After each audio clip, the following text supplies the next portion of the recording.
दोस्तों, राम के ऊपर जो इल्ज़ाम एक पेरियार नाम के आदमी ने लगाए, वो किस संदर्भ से लगाए, आज उसके सामने मैं उसकी वीडियो में आपके सामने लेकर आया हूं कि पेरियार नाम के आदमी ने राम को एक हिंसक आदमी बोला था, जिसने अनेक ही औरतों और राक्षसों यानी कि किसी भी आदमी को राक्षस कह के मार दिया था और अनेक ही जीवों की हत्या की थी।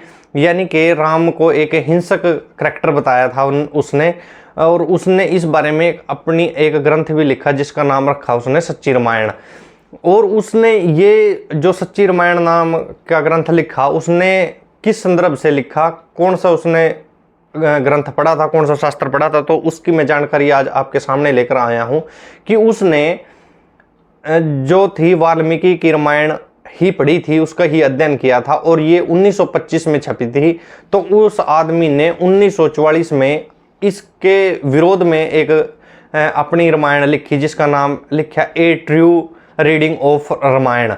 यानी कि उसने पूरा अध्ययन करके बताया था कि ये जो राम था वो हिंसक आदमी था, और उसी के संदर्भ जो उसने अपनी सच्ची रामायण में दिया था, मैं आज आपके सामने लेकर आया हूँ कि किस प्रकार से श्री राम थे जो वो जीवों की हत्या कर देते थे।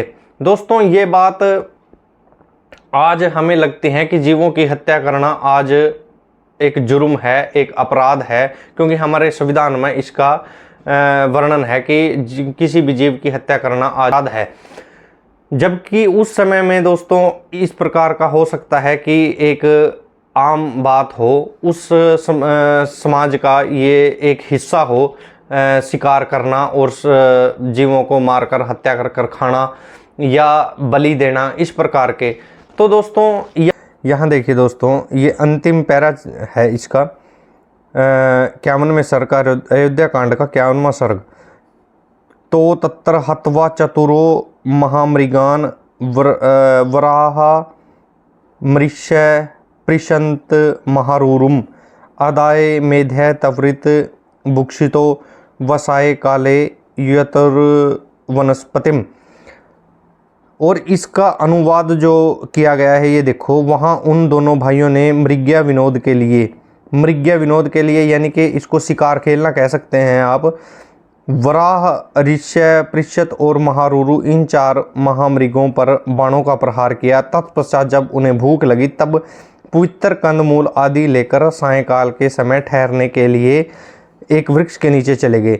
दोस्तों, यहाँ पर आप देखो, यहाँ पर कहीं भी कंदमूल का जिक्र नहीं किया गया है, लेकिन वही जो मैं बात पहले भी वीडियो में बता चुका हूँ कि जो धर्म होता है, धर्म को चाहिए होता है भेड़ों की भीड़, जो कि तर्कहीन होनी चाहिए, जो तर्कशील ना हो, जो बुद्धि से पैदल हो, ताकि वो इस प्रकार के जो अध्ययन ना कर सके और इस प्रकार से तर्क ना छांट सके, तर्क ना कर सके बात के ऊपर कि यहाँ पर जो है वो कंदमूल कहाँ पर लिखा हुआ है।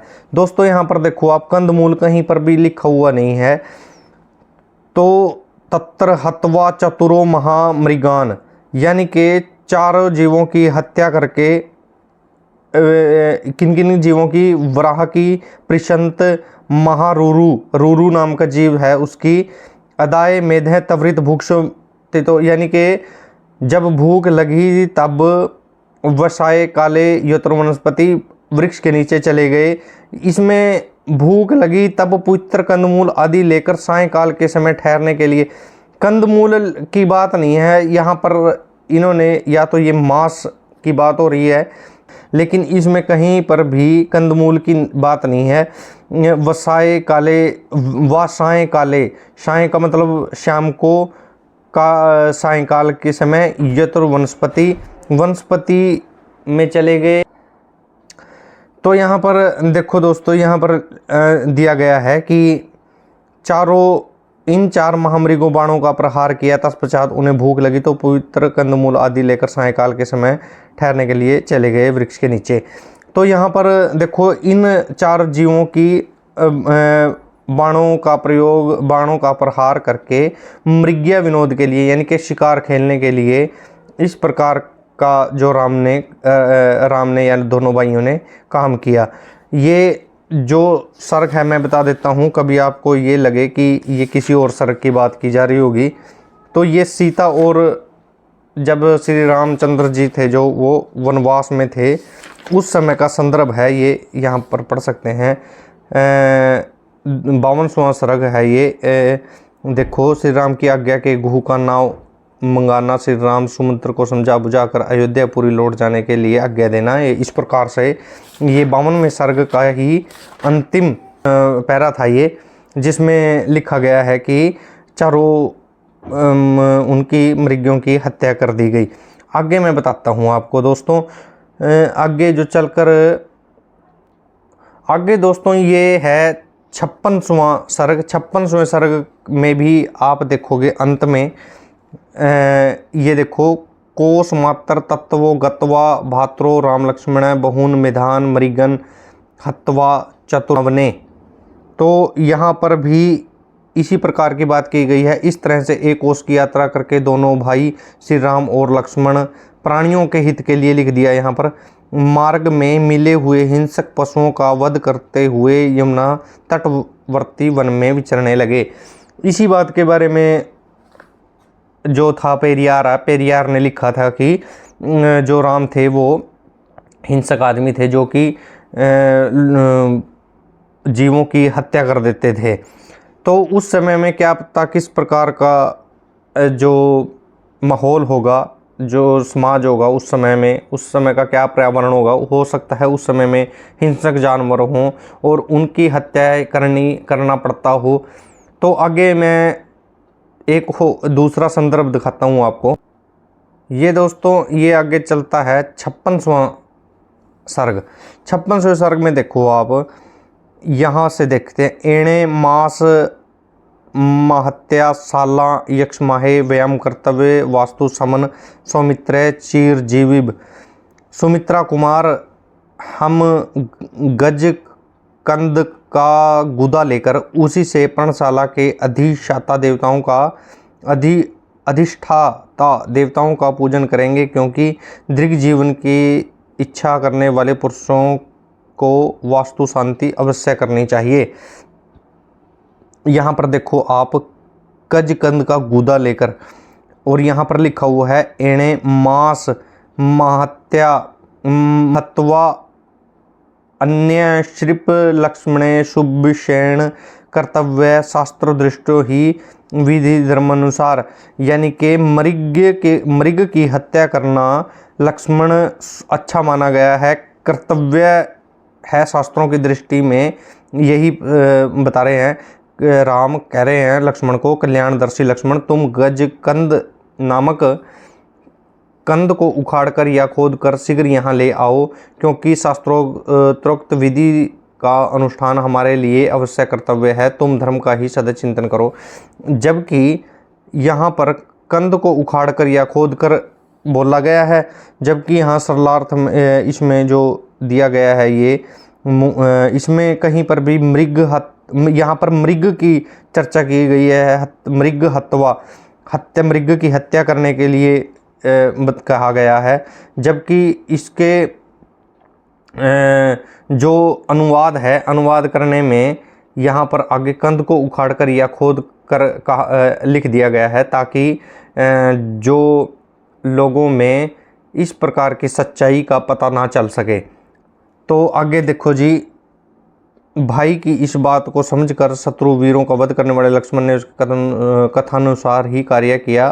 तब श्री राम ने पुनः उनसे कहा, लक्ष्मण इस गज कंद को पकाओ, हम पूर्णशाला के अधिष्ठता देवताओं का पूजन करेंगे। जल्दी करो, यह सौम्य मुहूर्त है और यह दिन भी ध्रुव संज्ञक है, इसी में शुभ कार्य करना होना चाहिए। स लक्ष्मण कृष्ण मृग हत्वा मेध्य प्रतापवान अत चिक्षेप सौमित्र है समृद्धे जात वेदसी। यानी कि प्रतापी सुमित्रा कुमार लक्ष्मण ने पवित्र और काले छिंदक वाले गजकंद को उखाड़कर प्रज्वलित आग में डाल दिया। यहाँ पर देखो, इसका अनुवाद करते समय जो अनुवाद किया गया है इन पंक्तियों का, तो वो किस प्रकार से बदला गया है। सह लक्ष्मण कृष्ण मृग हत्वा मेध्य, यहाँ पर कृष्ण मृग हत्वा मतलब काले मृग की हत्या करने, कृष्ण को काला बताया गया है।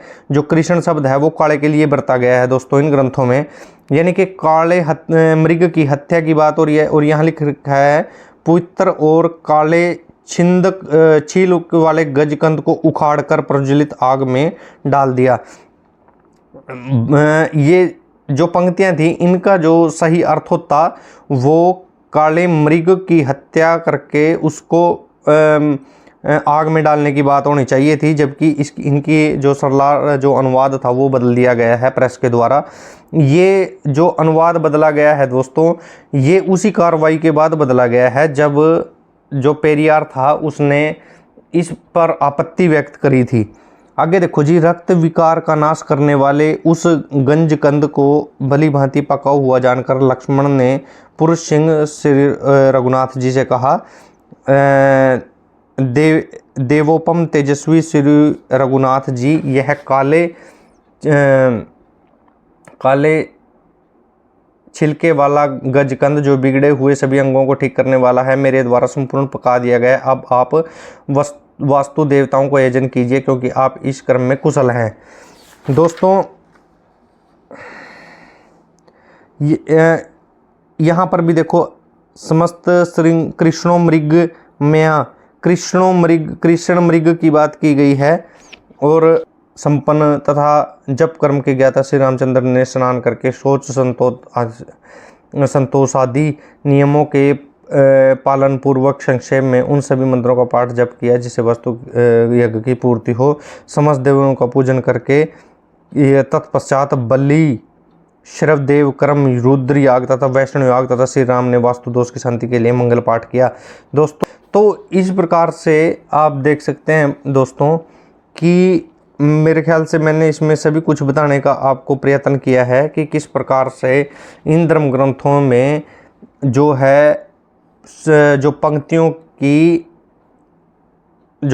की परिभाषा यानी कि अनुवाद भी बदलने की कोशिश की गई है कि जो लोग हैं वो अंधकार में रहें। दोस्तों मैं ये सवाल करना चाहता हूँ यहाँ पर, अगर किसी भी धर्म ग्रंथ का अनुवाद बदल दिया जाए तो फिर उस ग्रंथ की नैतिकता क्या रह जाएगी। जो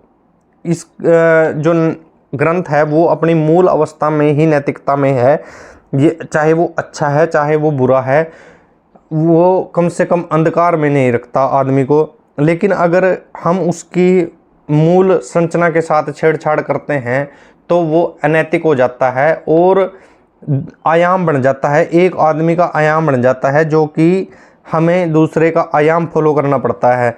तो दोस्तों आज की यही बात थी कि आदमी को इन धर्म ग्रंथों का अध्ययन करना चाहिए अगर हम किसी धर्म के अनुयायी हैं, ताकि हम नैतिक और अनैतिक, सच और झूठ को समझते हुए समाज में एक वैज्ञानिक दृष्टिकोण के साथ समाज का पुनर्गठन कर सकें।